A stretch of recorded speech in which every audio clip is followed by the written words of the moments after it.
Hi guys, it's Hannah from the Between Lewis and Lovecraft podcast, and today I want to talk about some of my favorite books that I read in the first quarter of this year. So in the months January, February, and March, I read a total of 11 books, starting with Sea Prayer by Khaled Hosseini, which is like an illustrated children's book, but pretty serious. I also read Sherlock Holmes and the Christmas Demon. That was one for a book club. Some biographies, of course, for our show, because as listeners know, we talk about authors and their lives and histories, so I read a couple biographies for that. But there were 4 books that I loved above all others that I read in the first quarter of this year. So I want to talk about those in the order in which I read them. So the first book that I read this year that I really loved was The Haunting of Hill House by Shirley Jackson. This was one of the first books I read this year, and I specifically read it because I knew I wanted to do an episode on our podcast about Shirley Jackson. I'd read The Lottery and We Have Always Lived in the Castle, but never The Haunting of Hill House, which might be one of her best known books. And I also knew that it had been made into a Netflix series, so I thought, cool, I'll read the book, then I'll watch the series, and then I can compare. Well, for anyone who has listened to our Shirley Jackson episode, you know how that turned out. 1959, Haunting of Hill House was published. Yeah. Stephen King described it as one of the most important horror novels of the 20th century. Yeah. Netflix described it as something that needed to be totally redone and not follow the original story at all. Hannah's gonna rant. So I turn on the show. It is immediately obvious that it has nothing to do with the real story. But I really liked the book. It follows 4 main characters, starting with Eleanor Vance, who is a young woman who regrets having lived as a recluse while caring for her mother.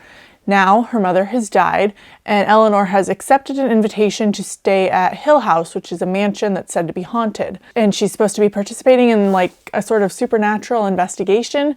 She's desperate to strike out on her own, so she accepts the invitation and heads off to Hill House.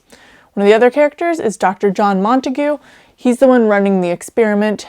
He hopes to find evidence of the supernatural while spending the summer at Hill House. Theodora is the only other person besides Eleanor to accept the invitation to stay at Hill House. And finally, Luke Sanderson is the heir to Hill House. So the 4 inhabitants very soon begin to experience supernatural phenomenon and see strange events in the house. Eleanor tends to see and experience more than the others that they seem not to be aware of. Now, while this is considered to be a gothic horror novel, I actually found the supernatural part less scary and the psychological character drama to be more terrifying. So I would highly recommend it to people who like a psychological thriller.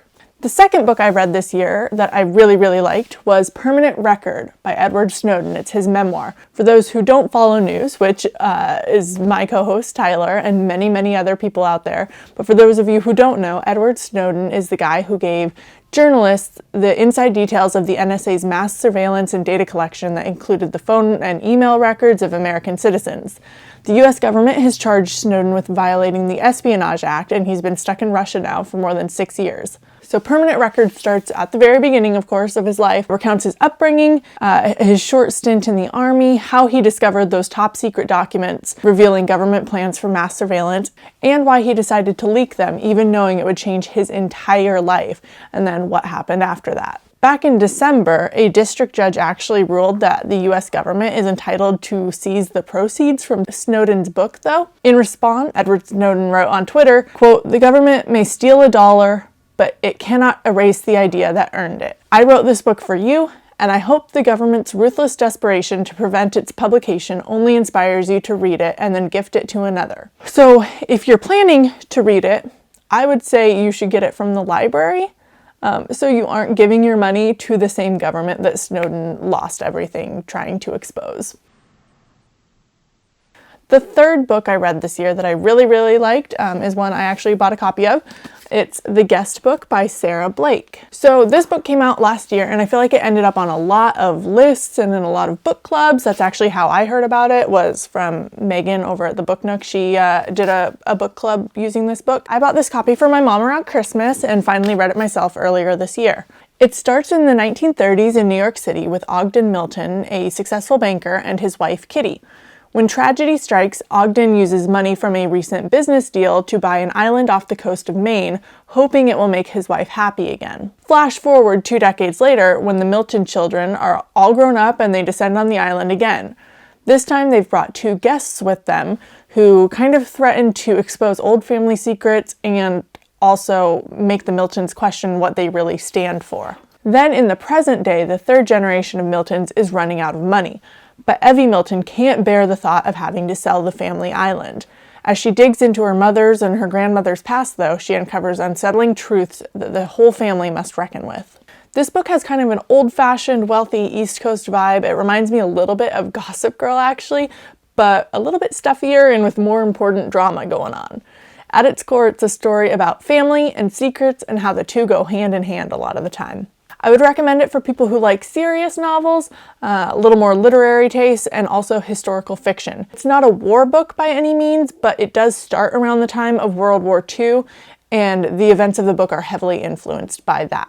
And number 4, The Bone Houses by Emily Lloyd Jones. So I will be the first to admit I'm the kind of person who will often judge a book by its cover, and part of the reason I wanted to read this book so bad was because of that beautiful cover right there. I love it so much. But, I mean, once I read it, I absolutely loved this book. It was fun. I devoured it. In about a day and a half, I finished reading it. It's a fantasy horror novel that follows 17-year-old Rin, who's been trying to scrape together a living, keeping her family's grave digging business going ever since her dad disappeared and her mom died. She's also one of the few people to still believe in bone houses, which are basically corpses that rise each night. They're said to be the result of an old curse, and Rin has had to take care of more than one recently in the book. After Ellis, a map maker from a faraway land, rolls into town, the bone houses seem to become a little more aggressive, and they spill out of the woods where they're normally contained and attack the village. So Rin and Ellis set off on a quest to put the bone houses to rest once and for all. I really, really liked this book. I liked the characters. I liked Emily Lloyd Jones's writing. It kind of reminded me of one of my all-time favorite authors, Maggie Stiefvater, so that's pretty high praise coming from me. Also, one thing that I just realized while I was sitting here recording this is that a lot of people's favorite character in the Bone Houses is the Bone Goat. I don't want to give too much away about that character, but while I was sitting here, I looked up and I realized that I've got a bone goat. So maybe that's why I liked this book so much. I'm giving away way too much about my personality right now. Sorry. So there you have it. Those are my favorite books that I read in the first quarter of 2020.